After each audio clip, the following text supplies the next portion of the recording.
నమస్కారం మేడం. నమస్తే సత్య గారు. మేడం, ఇప్పుడు మనకి తెలంగాణ బైఫర్కేషన్ అయిపోయిన తర్వాత, అదేవిధంగా కోవిడ్ తర్వాత మళ్ళీ ఎలక్షన్స్ తర్వాత కొత్త ప్రభుత్వం వచ్చింది. కొత్త ప్రభుత్వం వచ్చిన తర్వాత జనాల్లో ఎలాంటి భయ ఆందోళన ఉన్నాయంటే, రియల్ ఎస్టేట్ రంగం మొన్నటి వరకు బాగుంది, లాస్ట్ ఇయర్ వరకు. ఇప్పుడు ఎలా ఉండబోతుంది?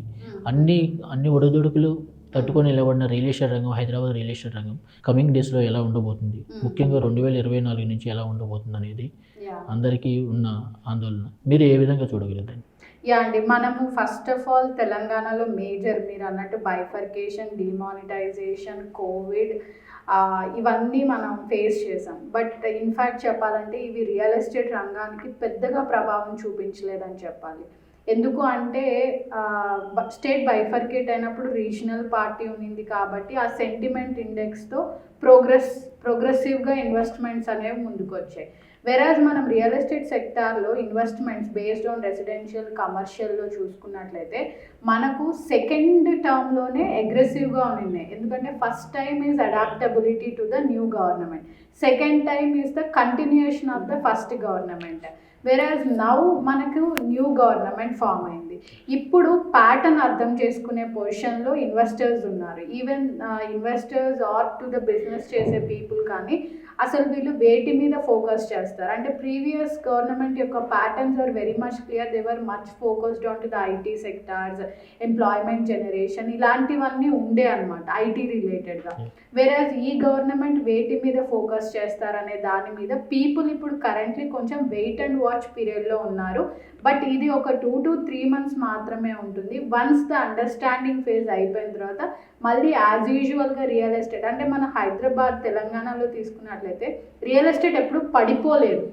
రియల్ ఎస్టేట్ ఒక స్టాగ్నేషన్ చూసిందే తప్పిస్తే రేట్లు పడిపోయినట్టు మాత్రం మనం ఎప్పుడూ చూడలేదు. కాబట్టి it's just a wait and watch period. Okay, super madam. అదేవిధంగా ఇప్పుడు ఎలాగో టాపిక్ వచ్చింది కాబట్టి, ఇప్పుడు కొత్తగా ఎలక్ట్ అయిన కాంగ్రెస్ గవర్నమెంట్ కానీ మన రేవంత్ రెడ్డి గారు కానీ ఆయన కొన్ని డిసిషన్స్ ఎలా ఉన్నాయంటే, ఫార్మాసిటీని రద్దు చేయటం, నెక్స్ట్ వచ్చేసి మెట్రోని రద్దు చేయటం, ఇలాంటి కొన్ని డిసిషన్ తీసుకోవడం జరిగింది. సో ఇలాంటి డిసిషన్ తీసుకోవడం వల్ల రియల్ ఎస్టేట్కి అది లాభమా నష్టమా? First of all we should first appreciate that మనకు current CM garu is from a real estate background. So we are very proud that a realtor has become CM to our state. So he has his own vision, ఆయనకంటూ ఒక vision ఉంది. So ఆయన classification wise కూడా సిటీని చాలా వర్టికల్గా కంటే కూడా హారిజాంటల్గా grow చేయాలనేది ఆయన విజన్. అండ్ మనం చూసుకున్నట్లయితే ఫార్మాసిటీని రద్దు చేయడం అనేది that's not a simple decision. There is an act called land acquisition act అని ఉంటుంది. సో ఏదైనా ల్యాండ్ ఒక పర్పస్ కోసం ప్రీవియస్ గవర్నమెంట్స్ అలొకేట్ చేసి ఉంటే దాన్ని రద్దు చేయాలంటే ముందు వచ్చిన గవర్నమెంట్ ప్రూవ్ చేయాలి, లైక్ అది ఎందుకు యూటిలైజ్ అవ్వదు ఆ పర్పస్ కోసం అనేది ప్రూవ్ చేస్తే తప్పిస్తే ల్యాండ్ని మళ్ళీ మార్చడానికి ఉండదు. So that is not in 1 or 2 acres. Pharma city 19,000 acresలో అనౌన్స్ చేశారు. సో పొల్యూషన్ని బేస్ చేసుకొని మాత్రమే దాన్ని రద్దు చేయాలి అని జస్ట్ స్ట్రాటజికల్గా అనుకున్నారు తప్పిస్తే దాన్ని ఇంప్లిమెంటేషన్ చేసే జీవోలు లాంటివి రాలేదు. సో ఇప్పుడు మనం చూసుకున్నట్లయితే we are just coming up with clusters and ఎలాంటి మార్పులు ఉండవు. ఫార్మాసిటీ యాజ్ యూజువల్గా కంటిన్యూ అవుతుంది. మెట్రో కూడా మేము బెటర్ రూట్స్లో తీసుకొస్తాము అని చెప్పి అనౌన్స్ చేశారు. కాబట్టి that shows his vision towards ఎలాంటి డెసిషన్స్ తీసుకోవాలి అనే దాన్ని బట్టి. సో ఫార్మాసిటీ రద్దనగానే పీపుల్ ప్యానిక్ అయ్యారు. వెంటనే ప్రైస్లు అయితే డ్రాప్ అవ్వలేదు. ప్రతి ఏరియాకి దాని యొక్క ఆర్గానిక్ పొటెన్షియల్ ఉంటుంది కాబట్టి అకార్డింగ్గా డెవలప్ అవుతూ ఉంటాయి తప్పిస్తే ఒక డెసిషన్ని బేస్ చేసుకొని ర్యాపిడ్ డౌన్ఫాల్ అనేది ఉండదు అనమాట. Okay madam. ఇప్పుడు 2023లో మనకి ఆల్మోస్ట్ రియల్ ఎస్టేట్ చాలా బాగా ఉంది, స్వర్ణయుగం అని చెప్పుకున్నారు. సో అలాంటి స్వర్ణయుగం రావడానికి, అలాంటి రియల్ ఎస్టేట్ మంచి గ్రోత్ ఉండటానికి కారణాలు ఏమి అని మీరు అనుకుంటున్నారు? First of all stable government అండి. ఫస్ట్ టర్మ్ అయిపోయి second term not only in 2023 అని కాదు, second term itself has played a very crucial role. ఎందుకంటే సేమ్ గవర్నమెంట్ రావడం వల్ల కంటిన్యూషన్ ఆఫ్ ద ప్రాజెక్ట్స్ ఉంటాయి కాబట్టి సెంటిమెంట్ ఇండెక్స్తో పాటు ఎలాంటి ప్రాజెక్టు ఆగదు అనేది ఒకటి. అండ్ బిగ్గెస్ట్ అంటే ప్రపంచం మొత్తం ఒకసారి మన వైపు చూడడానికి కారణం కోకాపేట్లో నియోపోలిస్ ఆక్షన్ జరగడం అనమాట. That is highest record. So అది ఒకటి. And we have hosted formula E రేస్ని మనం హైదరాబాద్లో హోస్ట్ చేసాము.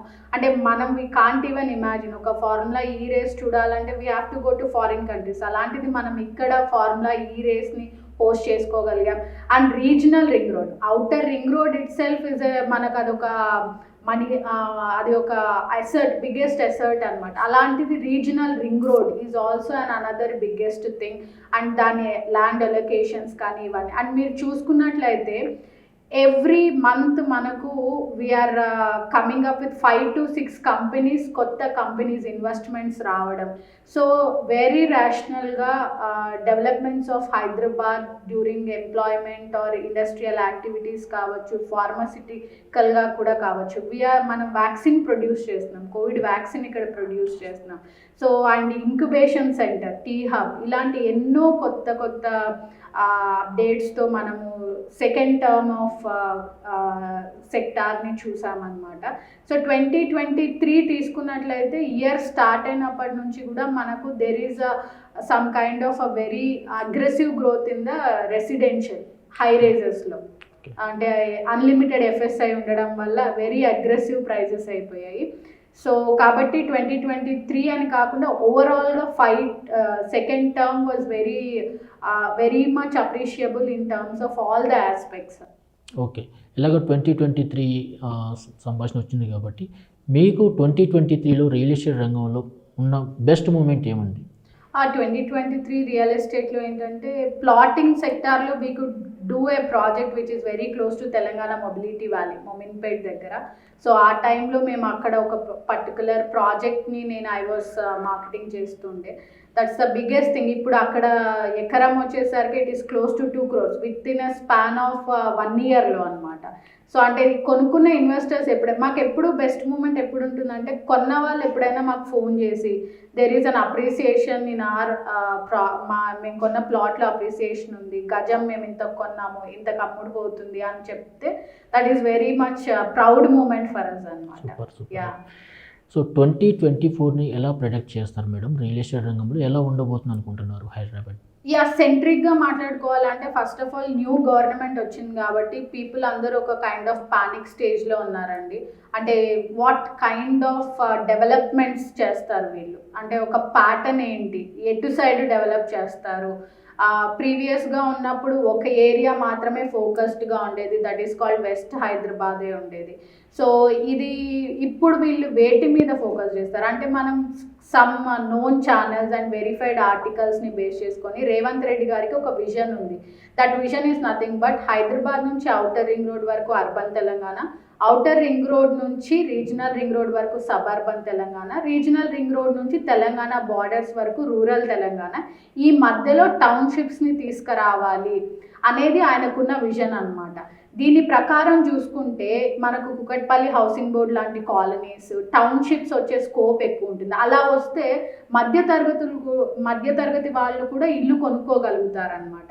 సో 2024లో రెసిడెన్షియల్ కమర్షియల్ సెక్టార్స్లో new areas, new investment pockets open అవ్వాలి.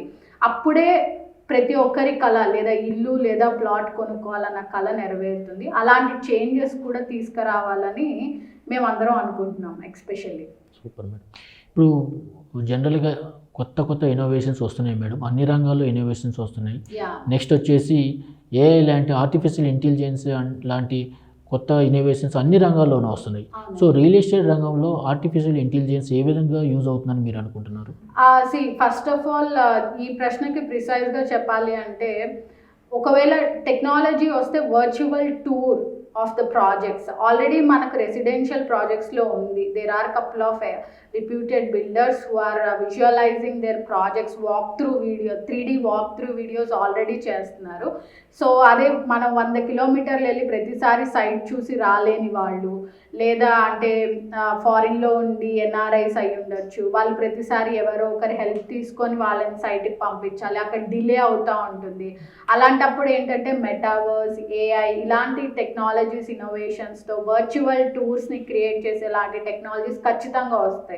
ఇంట్లో కూర్చొనే ప్లాట్ ఆపరేట్ చేసే, అంటే ప్లాట్ చూసి వచ్చి మనం ఆ రూట్ ఎలా ఉంది అనేది విజువలైజ్ చేసే రోజులు చాలా తొందరలో దగ్గరలోనే. అండ్ మన Mahindra life spaces they have already introduce this kind of a technology in Mumbai.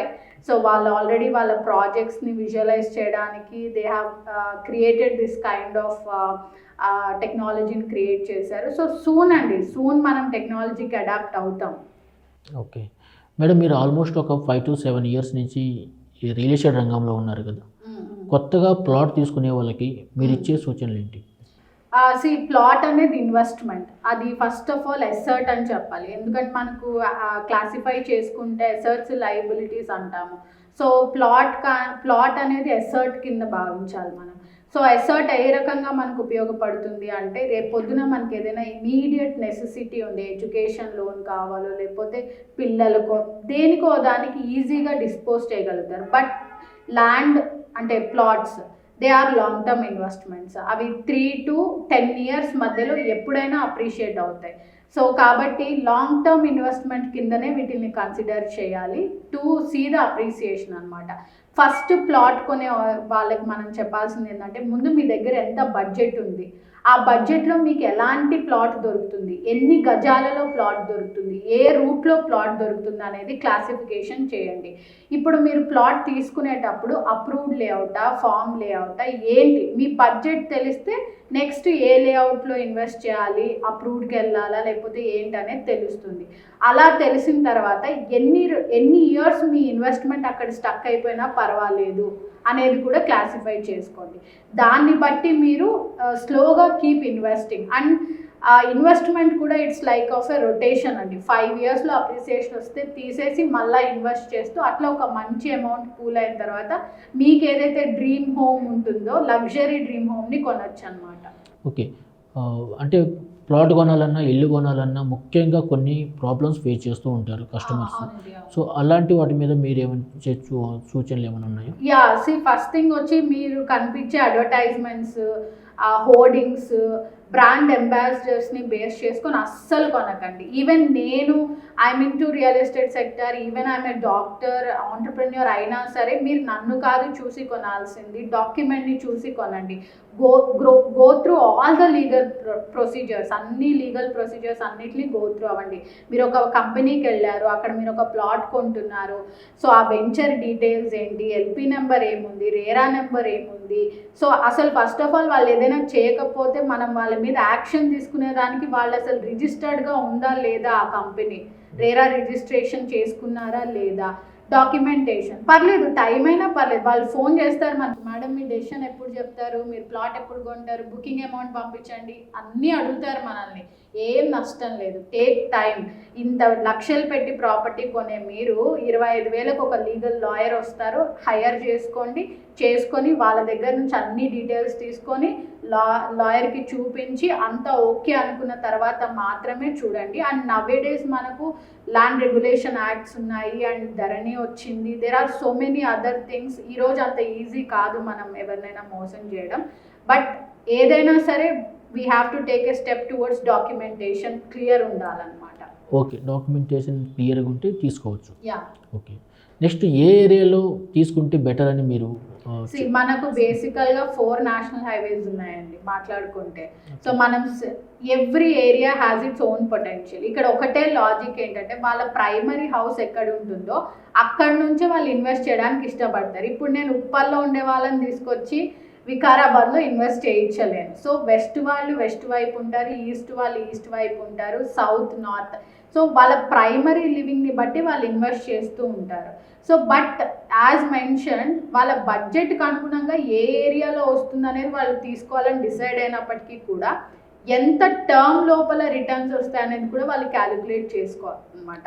అలా చేసుకొని వాళ్ళు ఆర్గానిక్గా, అంటే they should not believe this kind of major announcement. ఇప్పుడు ఫార్మాసిటీని బేస్ చేసుకొని 25,000 పర్ స్క్వేర్ యార్డ్ కొన్న వాళ్ళు కూడా ఉన్నారు.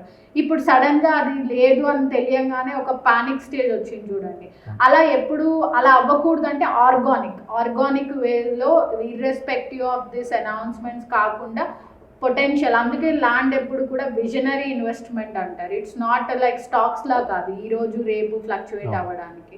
సో కాబట్టి ఏంటంటే ఉన్న 4 హైవేస్లో కూడా మీ ప్రైమరీ లొకేషన్కి అనుగుణంగా అప్రిసియేషన్ ఎలా వస్తుంది నెక్స్ట్ 5 to 10 years అనే దాన్ని బట్టి బేస్ చేసుకొని మీ దగ్గర ఉన్న బడ్జెట్కి అనుగుణంగా అప్రూవ్ లేఅవుట్స్లోనే ఇన్వెస్ట్ చేయండి. మేడం, మా బిగ్ ప్రాపర్టీ వ్యూవర్స్ గురించి మీరు ఆ కస్టమర్స్కి ఎలాంటి సూచనలు ఇస్తారు? ప్లాట్ తీసుకోవాలన్నా లేదంటే హౌసింగ్ ప్రాజెక్టులు తీసుకోవాలన్నా కానీ ఎలాంటి సూచనలు ఇస్తారు? Yeah, see, first thing, the channels which are promoting or which are giving an information అనేవి we should really appreciate their efforts. ఎందుకంటే మన బయ్యర్స్కి, ఇన్వెస్టర్స్కి ప్లస్ బిజినెస్ చేసే వాళ్ళకంటే ముందే ఇన్ఫర్మేషన్ ఇచ్చేవాళ్ళు అక్కడున్న ఇన్ఫర్మేషన్ని రైట్గా క్యూరేట్ చేసి మీకు ప్రొవైడ్ చేయడం జరుగుతుంది. సో కాబట్టి the people who are watching this channel డెఫినెట్గా మీకు రైట్ ప్రాపర్టీస్ దొరుకుతాయని నేను చెప్పగలుగుతాను. అండ్ ఎక్స్పర్ట్స్ ఇచ్చే సలహాల మేరకు ఛానల్ని ఫాలో అవుతూ రైట్ వేస్లో మీరు ఇన్వెస్ట్ చేస్తూ మీ ఇన్వెస్ట్మెంట్స్ని సేఫ్ అండ్ సెక్యూర్డ్గా ఉంచుకోండి.